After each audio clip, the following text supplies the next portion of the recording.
I want personalization. I want to know what problem of mine you're going to solve, and are you going to make our commercial team more successful? All right, everyone, welcome back to another episode of the Enablement Brew.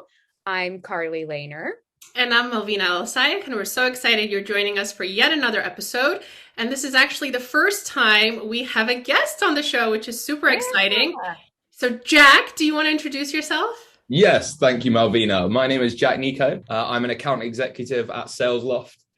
A little bit about me. I was the first SDR hire here with the very famous Tom Boston. If you don't follow him on LinkedIn, you should probably do now. And yeah, we were the first two SDRs hired back in mid-2019. So I'm coming up to my 3-year Loft anniversary at Salesloft. Love that. Love awesome. that. Anything special planned for that anniversary? We actually, well, the office was opened in April, and then most of the team, the first original 8 of us were hired in the July. So we have our 3rd year anniversary coming up this month. And so we're doing like a celebration. All of us are getting together. I think we might be going bowling, actually. I'm not sure. But yeah, speeches and exciting. Bowling. Fun. I haven't been bowling in ages. I know, neither have I. All right. So before we dive in, we want to talk a little bit about enablement. If you actually involve enablement in some of the sales conversations that you're having. But before we get started, we have to have this part. It's kind of like the must-have in the show, which is, what are you drinking? And it's early in the morning. So what's your beverage of choice? Yeah, great. So I actually intermittently fast in the morning. I don't have anything till lunch. And normally I'll exercise at 6 or 7 in the morning, but I always have just black coffee, and that's how I survive. Luckily, my ADHD with the black coffee combined normally gets me through the morning with lots of energy. But I have a Russell Hobbs like filter coffee maker at home. Yep. So I have like one of those Taylors. I think you can just buy it in any supermarket, really. Sometimes my girlfriend will be angry if I buy the super strength one. She'll be like, "You don't need the super strength one, Jack. You've got enough energy already." Oh yeah, my gosh, that's so funny. In my Le Creuset mug. Oh, very fancy. Nice. Yes. Carly, what do you have? Yes. So I am on my 3rd cup of caffeine today, but 2nd cup of tea. So I have my Zara McLaughlin Studio ceramics mug. And it's just Earl Grey. Very nice. I'm doing good with just 1 cup of coffee a day still. That's, yeah. Carly, you're so British. I've really adjusted. Like I had a cup of black coffee and then English breakfast tea, now on Earl Grey. I'll probably have a couple cups in the afternoon. So yeah, I'm adjusted to the tea culture for sure. Alvina, what do you have? So I'm on my 2nd cup. So it's actually, I'm going to give Naz, which is my husband, kudos. So every single morning when he wakes up, and he usually gets up like before the rest of the house is up, he'll go downstairs, he'll make coffee. And then I'm usually in the bathroom, like doing my makeup, putting my face on in the morning. And he'll kind of like rock up with my cup of coffee. So my first cup of coffee is actually always from him. And he delivers it to me in the morning, which is really nice. But today the kids woke up super early. I think they woke up before 6. So I was out of the house like before 7. And we had so much time to kill with my son that we ended up going to Costa. So there's my coffee there it is. Yes. Nice. Yeah. So it's my 2nd cup of coffee this morning. Nice. Good for you. Wow. Start making your girlfriend coffee in the morning, deliver it to the bathroom. Yeah. She doesn't actually, she only has decaf. So no caffeine at all. Sometimes we have like a, what do you call it? Like a pod machine that has decaf. She prefers it like that will go and like make the pod type coffee. I never got into the pod coffees, actually. I think they might be Costa as well. Costa pod coffees. Oh yeah. So we have an espresso machine with the like Nespresso pods, and we love it. We have family who used to have one as well. We went to theirs for a couple weeks to get out of London during COVID and brought our pods. We're like, we'll contribute, right? And they bought a new fancy coffee machine, like 600 pounds. It was like the worst coffee I'd ever had. And I was how am I going to survive 2 weeks on trying to have this coffee? So I like now bring like instant coffee with me when we go visit because I don't know how to use the coffee machine. And like you have to start your day with a good cup of coffee. So yeah, I get it. It's tough. It's It's tough. tough. But anyway, let's get into the fun part. So Jack, we invited you as our first, well, first of all, our first guest, but also we're trying out this new series where we have people pitch us like what their company does. And enablement is oftentimes a buyer or at least like some sort of a contributor in a buying process for a lot of sales tools. And so we get hit up all the time. I know when I'm in a cadence, when there's zero personalization, but we would love for you to kind of share like, okay, what does Salesloft do, especially for our listeners who might not be familiar? Give us that 30-second elevator pitch, but then also we'll chat about like how to get enablement involved and how you kind of approach working with enablement professionals. Ollie Sharp is our like VP of revenue. And I was lucky enough to have training with him when I was an SDR. And he always goes, Jack, caveman talk. Don't use the jargon words that everyone does, like caveman it. So there's two major challenges when sales reps are trying to book meetings, outbound or inbound. The first of which is that they simply give up after too few touches. Like, for example, let's say I realized that Salesloft should do business with Malvina and Reach Desk. I would reach out to Malvina. If I didn't have something like Salesloft, I would call her, maybe email her, try and connect with her on LinkedIn. If Malvina didn't reply, I'd be like, well, she's not interested. I'm going to go on to the next lead. And as well, I would have to go and manually log all of those tasks inside of my CRM. So I'd be wasting time doing that. Probably, I might also not do that as well. Maybe I'll do two of the touches. So one, I'd not be converting the lead. And secondly, I'd be wasting time on admin. Now, what Salesloft does is it allows you to create cadences, or they're also known as sequences in our industry, where you can add a prospect either in an outbound function or an inbound and follow a great step process made up of calls, emails, reach desks, video that I'm a huge advocate of, where you're making sure that you're never leaving pipeline and revenue on the table due to the sales rep's lack of following up. And importantly, we'll sync all of those activities back into the CRM for you. So the reps can spend all of their time selling, which is what they're paid to do. And then management have all of this insight to understand, do you know what is the best way to communicate with our market? Like, how should we be speaking to heads of sales enablement? Do they reply to this email with this sentiment? Is it better to call them at this time with this pitch? And that's really one element of Salesloft to help you generate pipeline. We also have two others which help, in your case, to coach your team more effectively, to codify what the top players do at the company across the rest of the team. So your C players can be like B players and your B players can be like A players, and also a piece on opportunity management and forecasting. So our aim in a value prop quickly is to become this one central partner platform that your sales team can use for everything. And then we'll give you all of this great data to be able to scale and grow the organization. I love that. So you mentioned, people give up after a few touches. How, and we all know it takes a lot of touches to actually get a hold of someone and maybe pique their interest a little bit. From your experience being, both an SDR in the beginning and now an AE, like how many touches does it actually take to book that meeting or get that person interested? Because we all know it's not going to be one or two. Yeah, great. I got two stats for you. So MIT and Harvard did a study where they found that 90% of business to business meetings, are actually set after touch 6. That's a crazy stat, really, isn't it? That you have to do that many touches. And that's not automated cadence emails. That's like personalized outreach. We also found from our data that optimal outbound cadences, let's use it as an example, need to be between 14 and 16 and as multi-channel as possible. So 14 to 16 touches to ensure that you're not leaving pipeline and revenue on the table. And I've got cases where I was an SDR at Salesloft. I'd be converting people on step 16 on a cold call.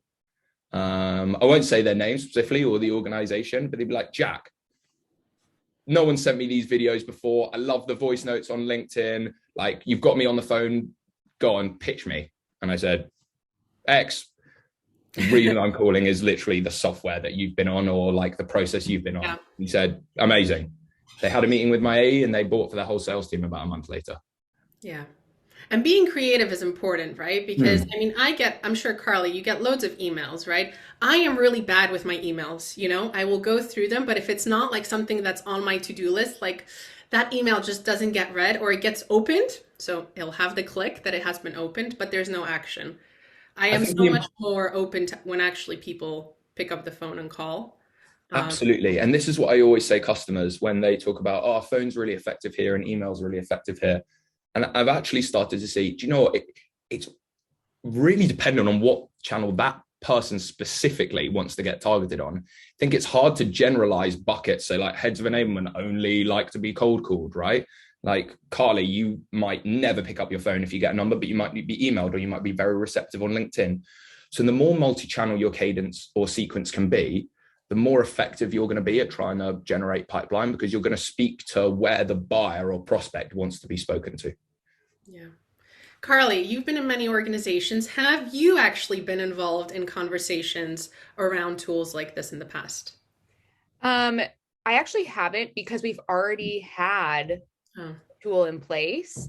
So the couple organizations ago, we had HubSpot, and HubSpot has, or at least at the time, had a very similar approach with like sequences and, trying to get reps to understand that like you could automate like most of your, the drafts of your emails, and like you just add the personalization, like how easy could it be? That was like a while ago though. So that was still like a new concept in sales. Now it's like, it's almost like table stakes. Like you got to have this technology in order for your teams to be successful. Like I really liked, Jack, your the problems that you brought up. You clearly have a different problem depending on who you're talking to. Yeah. So I will say you're very well trained. Like I'm just sitting here like, oh wow, the enablement team at Salesloft, like kudos to you guys, because you had the stats, like the MIT Harvard stat, but also Salesloft data stat. So I really appreciate your pitch, and I could feel like the pains. Like, yes, I'm not an SDR, but like, man, like if I had to manually log all of this into CRM, I just wouldn't do it. And that's a pain that everyone's going to feel eventually, like at some point. So like my feedback for you is that like, it's a really good approach. And I actually wanted to ask you a bit more about video and like voice notes. So that's not something like I never get videos. I pretty much never get voice notes in the buying process, but like, I don't think very many people are doing it. So tell us about like when you started doing that, like what the response is, that sort of thing. Yeah, great. So I'm a huge advocate of a platform that we use internally called Vidyard. There are other players on the space, but I've sent about 1,500 Vidyards in the past 3 years. I've almost broken about 2 days of total watch time on them as well. And not only do I use them from an outbound perspective to try and book new business meetings when I was an SDR, but I use it heavily throughout my deal process as an AE. We have a lot of data as well at Salesloft that suggests anytime you have video in a cadence, it also increases the reply rate as well. But yeah, I think video is great for me because we sell to salespeople. So if I land a video in your inbox, I'm actually very surprised that you don't receive these more regularly. I don't know, Malvina, how many do you think you receive? Or do they just go straight to delete? No, actually, I get a lot, but I get them directly on LinkedIn. So people drop the video in LinkedIn. And I do watch it. And I have to say, there's something psychological about receiving a video where someone actually says like, hey, Malvina, or hey, Jack, right? Like you almost feel bad if you don't respond. It's psychological. And I think that's why video is, such a successful medium. Yeah. And at Salesloft, I don't mind sharing this, or this is the sort of blueprint that we came up with. And this is why the cadence is so effective. So what I and Tom built in the beginning of Salesloft at our reception in Amare in London is now the blueprint of what the SDR team uses 2.5 years later, because that's how effective it can be. You're just understanding from the data. Now, what me and Tom found is that probably email and video was our most effective channel at booking meetings. So we used a connection request in the morning to say like, hey, Carly, the reason I'm going to reach out is X. I'm going to send you a personalized video this afternoon. Have a great day. So we're using LinkedIn as not like a pitching method, but it's a way to push you to what our most effective channel is. Then you would receive that email in the afternoon with the subject line, Jack and Carly, a video for you. I wouldn't be a stranger to you. You'd recognize my name from LinkedIn as well. All salespeople probably have LinkedIn open, right? Or you're going to have it on your phone. You're going to get pinged. Yep. So we're like breaking down the sales psychology. So I'm not a stranger to you. See me in your inbox. You've seen my profile photo on LinkedIn. Then I've sent you a video with the challenges that we overcome. And like, just our success rate was outrageous. Not necessarily on that first email, but on the follow-up 2 days later, or what me and Tom used to call the war dial the day after, where people would say, my God, that was amazing. I wish my team did that. I love that, because you're like prefacing it, like you're going to send the video across. Because what kind of gets me is when you get a connection request and then you get boom, boom, boom, boom, boom. Exactly. Like 4 messages in a row, every single day a message. And it's just a cold, it's a cold pitch. So even though you have that connection request, it's still a cold pitch. Yeah. And then you can use, once you get that connection request, generally people connect with you. I'm a big believer in actually putting the message in rather than just doing it blank. Mm-hmm. You're not asking for anything in the connection request. You're giving. You're like, all you're doing is giving. I think LinkedIn InMail, personally, from my experience, should only be used to give. You should never be asking for like anything like from. InMails should just be there as like almost nurture type. But once you connect with someone, let me grab my phone. What I'll do like 2 days later, and my process for LinkedIn will be connection request on LinkedIn Sales Navigator. Then I'll go on LinkedIn. I don't use Vidyard within LinkedIn, but I'll just go on my phone and just record a selfie video of myself. Sometimes what I used to do, I've got a nice balcony in Hampstead, so I'll do it outside, and it will just be as casual as possible. Because the more casual you are, the more it's not like scripted, and you're not, hey, it's Jack from Salesloft, please give me a meeting. It's like, hey, I was just out on my balcony, was thinking about you. And then if they don't reply to that, then you send the LinkedIn voice note, which you'll do on your phone as well. Yeah. And if you've taken them on this process where you've sent the video, you've maybe called them, you've done it on LinkedIn, like you're so multi-channel, you're so diverse. No other SDR or BDR or AE is probably taking them on a process like that. You're going to get a reply regardless of if that sentiment is positive or negative. Yeah, absolutely. So Jack, what personas do you tend to sell to? And then we'll jump on to whether or not you actually include enablement in these conversations that you're having. Yeah, I try and stay as far away as enablement. I don't really know what they're talking about. Hey. No, the classic personas are probably bucketed into like a VP of sales, chief revenue officer, sales operations, who manage the data side, and then like the frontline sales manager, SDR manager. And then the personas we're seeing popping up a lot more is revenue operations. Mm-hmm. Yeah. Just pointing at Carly over there. RevOps, and probably enablement as well. Mm. Why do you think that is, Jack? I think you could probably tell me more about why enablement are getting more focused in. Like, what I understand about enablement is it's your role to drive the efficiency and effectiveness of your sales team.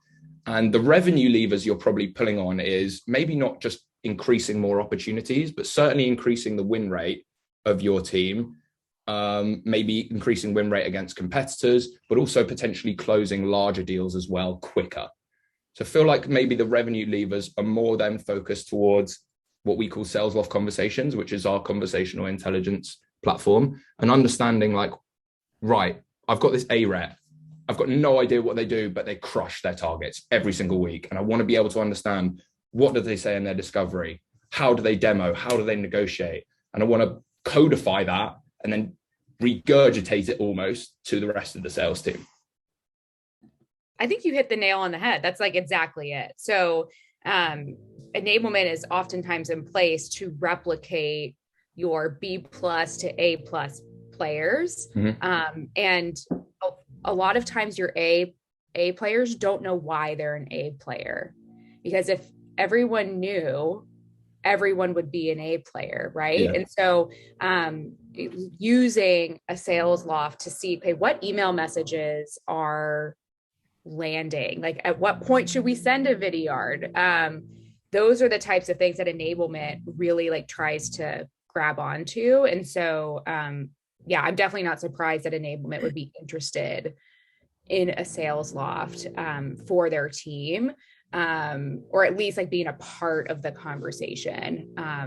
What's interesting, and I found that in my deal processes, is that the buyers don't really bring in enablement. It will be more me saying, it will more me trying to multi-thread the deal and understanding, right, either when you've bought technology before, who else has been involved, who else would be involved in doing coaching or impacting these revenue levers. And then the buyer themselves might be like, oh, do you know what? Malvina should probably be involved in this process. She might want to see Salesloft. So then probably more, if we use the Medic framework, or we're using Medic or Rapid, we use to map out like who are champions, coaches, influencers. You're more like influencers really in the deal, rather than ever being like economic buyers or champions or coaches. I would say, specifically for me. And I appreciate, I think it could probably speak for a lot of enablement people, that would appreciate you nudging the buyers that you talk to bring enablement in, because anytime like there's a new platform that's going to be implemented, like enablement should know what's going on, because at some point we will be responsible for enabling it, whether it's like when the new hire starts and like, hey, here's our suite, here's how you use it, to like, hey, initial training is going to probably come across our desk. How does it fit in the process? Where does it go in the playbook of how to be successful? So yeah, I would definitely appreciate if you're not talking to enablement, like to nudge those buyers to bring them into the process. I think that's a great strategy. I think what would also be helpful for the listeners that will watch this is potentially as well, the people that are going to sell to you are going to be selling sales-esque software, sales technology, maybe marketing technology as well. Like what would really grab your attention? Like if you could bucket that down into 3 specific brackets, like what are your main role focuses? Might differ, but if you were to generalize them as much as possible. I see you're looking at me. Okay, I'll go first. So I think I loved how you talked about that, the challenges in the beginning because every single product, or no one cares, whether it's Salesloft or someone else, right? It's about challenges that it solves. And the challenges are going to be slightly different for the end user than they are going to be, for someone in enablement, right? Like we're not the ones building out, cadences. We're not the ones trying to actively sell. But at the same time, I think a lot of like the value prop for enablement revolves around like, why should you care? Why should you be involved, right? How is this going to make the sales team or the commercial team, more successful, right? Because to Carly's point, like there's so much to it, it's not just the standalone software and, it's purchased and then we wash our hands and then say like, bye-bye. There is a software that's purchased, but what happens afterwards? Like what's the process? What's the training? How does the onboarding look like? What documentation and tools and playbooks is it going to be included in, right? So I think for enablement, it's often like, why should we care? How does this tie into the bigger picture? Because every single enablement leader out there will tell you that, they want their sales team, their commercial team to be very successful, right? They want to have the, A-game commercial team. How are we going to make that happen? Maybe a tool like this is like one piece of that puzzle, but it's an important piece into the puzzle because it ties into so many other elements. You might be expanding into new markets. You might be going after a different territory. You might be going after a different persona. You might try to increase the amount of meetings that you have booked every single week. And ultimately, like our success is measured on the success of the entire organization, right? If the revenue figures aren't met, if targets aren't hit, well, it's also a sad day for enablement, right? Because then it feels like, well, we haven't necessarily done our job, right? And I think every enablement leader will tell you that if the target isn't hit, if the year has been really shitty, then we'll feel shitty as well, because somewhere along the lines, maybe we didn't do our job correctly, right? So, there's no I in team, right? It's that collective team. And I think that's why, having enablement on your side, it is important, because ultimately they are going to have a certain touch point throughout that process. Yeah, Okay. I would say it's definitely, you got to create like the burning platform. Like I'm a firm believer in, like, I need to have like the oh crap moment of like, I really need to buy this. And so when I get emails, it's pretty much the only way people reach out to me is through email. If it starts with like, what do you know what email message resonates most with buyers? And if I'm like, no, how would I go find that information? Like, that to me is like an oh crap moment. Like I hate not knowing the answer to something. And so if like that's my oh crap moment, it's like with Salesloft, you could find out with data, like having like saying what the problem is. And like if that's not my problem, like if I already know the answer to that, great, that email's not going to resonate. But then like there's another step in your cadence that has another problem that, okay, like, I don't know, task management or whatever else you want to do. Like, how's new hire onboarding going? Do your new hires get up to speed quickly? Like all that kind of stuff. Like, so it's really like, what's the burning platform, and get straight to the point, but also like throw some personalization in there. Cause like you said, Jack, like we get sold a lot of sales tools, and like because we know that Salesloft, Outreach, all of the tools exist, like we can tell when it's like, Yeah, gonna add Carly to a cadence and add no personalization, and that, like, that's it. So I like when people, like, I've had a lot of people actually reach out and be like, hey, I watched your enablement brew and I actually bought some of the tea you suggested. It's like, oh, they actually did listen to it. Like there's like a part in it that they actually did listen to. yeah. I'll have a meeting with them. Like they clearly like understand like me, and they took the time to understand like what I do. There you go. So there's a little bit of personalization, but then also like, what's the burning platform? Those are like the two things for me. Okay, And cool. enablement can be your best champion, They can That be. could happen, Yes. right? That Yeah. could happen. Yeah. All right. Well, I think that probably does it for today. But Jack, how did you like being on the Enablement Brew? You were a great first guest for us. Thanks so much. Yeah, I really enjoyed it. I hope I get invited back at some point, maybe as another special guest, the return. The return. Yeah. Yeah. It's like the, where are they now? Enablement. Yeah, yeah. Where are they now? That would be quite funny. That would be actually quite good, to be fair. Came on Enablement Brew and got promoted to VP of EMEA sales. Yeah. Just after this one podcast. Yeah. Oh my gosh, incredible. All right, well, Jack, thank you so much for coming on the Enablement Brew. No worries. That's a wrap. Thank you so much for tuning in, and we'll see you for our next episode. Take care. Thank See you you later.